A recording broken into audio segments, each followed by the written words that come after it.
To Twitter's credit, I did draw a question from a follower of yours and mine, Bubba. Yeah. Tim's question, which I thought was a great one.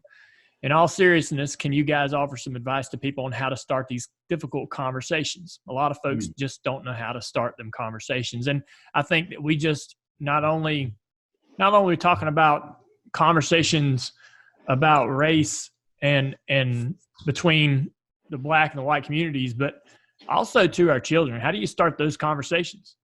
And, you know, I think just being upfront and honest and sharing with your children your own values and what you would hope that they would choose to do in any situation is the way to go there. But let's go back to Tim's question of how do you start that difficult conversation about racism? How do I start that conversation? How does someone else that wants to reach out to you, Bubba, or wants to talk to you about that, start that conversation? Well, I think it's simply as, hey, man, what are your thoughts on what's going on in the world? And they offer their advice. And I think that's where it kind of snowballs from there. Or not advice, their opinion. Yeah. If I'm tired of hearing about it, I don't want to talk about it, then that's the door just opened up for you to be like, why not? Why not? Why don't you want to talk about it? Are you tired of it? Why are you tired of it? Or if they're all, for it, then it's like, okay, well, let's come together and start this gospel of how we can get more people involved to help help push the narrative along. But it's all about you have to be the man in charge of being like, hey, man, I just want to sit here and talk about today's world and society and how it's going. What is your thoughts? And you get that direction right there. You have two ways to go. You have a way to educate them or a way to both y'all listen to each other and continue to grow together. Ooh, that's so interesting. And about Tim's question, Dale, is one thing, how do we start the conversation? It's another thing to have it publicly. The conversation publicly is a completely different conversation. And so we're having a public conversation of sorts. It's just distant here. But how do you, speaking about it publicly and having that's what's fascinating about you and Ty Dillon. Yeah, that was I literally had just pulled up to RCR. We were running some sim stuff, and he texted me. He said we were talking about the silence in the group chat. Him and I were very vocal about that. And he was like, "What do you think about going on Instagram Live?" And I sat there and I thought about it, and I was like, yeah, sure. I mean, I said the race is going on, though. I'm not getting a lot of views, but that's besides the fact. And I was like, yeah, sure. Let me get home and get some dinner in, and let's do it. That was off the wall, off the cusp, non-scripted. Just he asked what my stories were, and I laid it on the line like I always do. I am 100% raw and real every time. And that's the way it went. And I thought it was powerful. Now I'm not, a guy that is very, by the book and by the Bible. And when he brought out the prayer at the end, that was the most amazing thing ever. I thought that was incredible. And the way he was just sitting there and wanting to learn, he wanted to know how to be a better person. Yeah. Maybe he had troubles in his past. Who knows? Ty's always been a great guy. But he wanted to be even better than what he was. And there's so much respect into that, because when you think it doesn't bother me, it doesn't affect me at all, but I want to learn about it so I can be better and educate other people, that shows a lot of power, to Ty Dillon. And I appreciate that. I didn't know how long we were going to talk, what we were going to talk about. He just simply said, I want to hear your stories, what you've gone through. And I was like, all right, sit back, because it hasn't been all good. And like I told you, Dale, my instance there of being told to get out of my car and have it searched.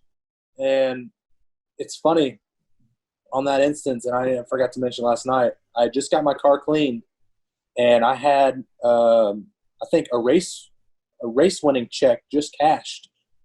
And I had all that money in my car, but we had cleaned it and we had taken it out. So imagine if the money was in there. Oh, man. Yeah. So, and it's like, man, those instances, and there's another instance, and the reason I talked to my mom today is I wanted to bring it up. I lost my cousin. I was 8 years old. This was a year before I started racing. I think I was 8. We were at my sister's basketball tournament. Can't remember where.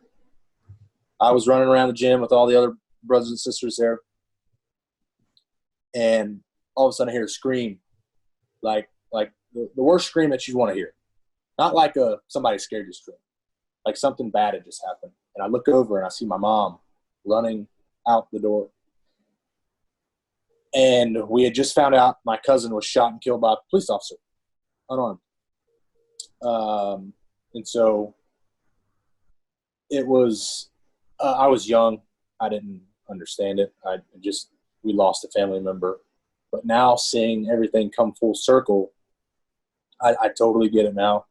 They had just left, she just told me, they had just left somewhere, football game or something. He was 18. They all went to a gas station here in Knoxville, Tennessee, and playing loud music. There's a whole crowd, hangout spot. After football games, we would go to the McDonald's right here down the street and all hang out, blast music. I had the system in my car, so I was blasting the music, but never thought about, that I was bothering somebody. But the store clerk, who happened to be white, felt threatened that there was more African Americans and that something bad was going to happen. So she called the cops. And the police officer had ordered my cousin Sean to put his hands up, and he did. And then that officer walked away, and he went to grab his phone to call his mom because he was scared, and was shot and killed from the other police officer. So, and it's like, all because people were having a good time, not bothering somebody, but it somehow people are afraid. Why are you afraid of black people? That's just the thing I don't understand. Like, we're minding our own business. We're having a good time, and somebody's life was taken, and it happened to my family member. And I've never shared that story. I remember in 4th grade, I was crying. I got let out of class for it. But now, truly understanding it definitely hurts a lot more now that I can decipher what really went on into it. Said he was reaching for a gun and wasn't. So, that's tough. And, I've dealt with that. That's indirectly, but it's family. And I've dealt with my struggles, directly of getting pulled up at a stoplight, like I talked about last night, and having guns drawn, not pointed at me, but they're out of their holster ready to do something. And that moment, being pulled out in front of and turning on your hazards is a sign that you're slow and I need to go around you. But when it's undercover cops, you can't do that. And when it's tinted windows, they don't know what to expect, so they're ready for anything. So one wrong move, I wouldn't be here talking to you today. And then the comments after, and this is where we can help so many people. It's the comments that they made towards me that pissed me off the most. Can you afford this car? This is a nice car. Oh, my goodness. And I said, yes, sir, I can. And what I wanted to say is, yeah, I'll have you one here Monday. I'll have your mama here one on Tuesday. I'll have the rest of your family here on Wednesday, because that's how much money I make. But I didn't. I let it go, because one wrong move, because I'm black, could have had me on the pavement saying I can't breathe. So who knows? That's the point that I've sort of learned, is that, there's a lot of people that would respond to what you just said as, bad things happen to everybody in the course of a lifetime. Everybody's going to be mistreated. Everybody's going to do that. And there's truth to that, for sure. There is truth to that. We all have been mistreated at one time or another. Yep. But we haven't feared for our lives. Nope. Like, there are things that happen that you shouldn't have to wonder about getting shot. And there's the difference, right?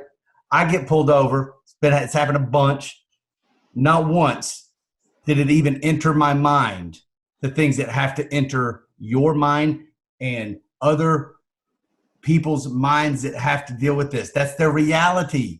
Your reality and my reality are not the same realities. Nope. For better or worse, it's not the same. And so that's where we lack empathy. But there is a a big distinction in being mistreated and fearing for your life. Yep.